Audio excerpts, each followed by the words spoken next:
Basta't isipin di magbabago damdamin ko sa'yo araw-gabi. Hello guys, magsampay tayo. Shoutout Philippines. So ano pa lang dito guys? Mas just mahigit pa lang dito na umaga. So shoutout po sa lahat. Siyempre, bago tayo matulog ulit, magsampay muna tayo ng gamit natin na nilabad guys. May isi-share ko sa inyo guys. Meron akong tanim na watermelon dito guys.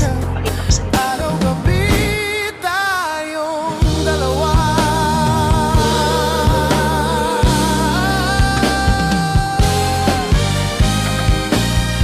Tingnan nyo naman guys.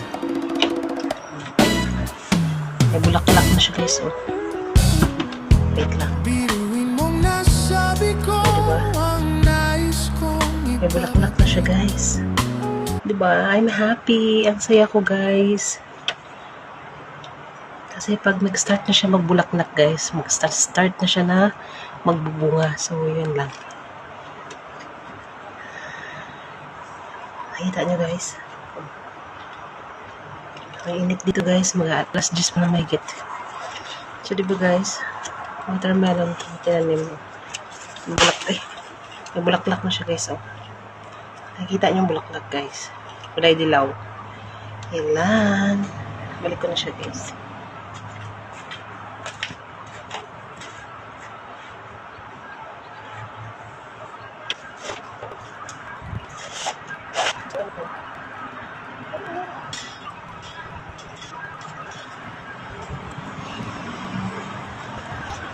Kung saan akong pinapakain dito guys.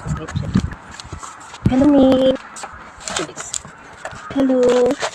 Hi. Hello ka. Hello ka. Ayun. May biyan guys. Ewan ko saan nilagay. Yan, bibigyan kayo magkain. Tawag ko dyan si, si parang Dalmatian guys. Yan lang guys. Thank you for watching. God bless.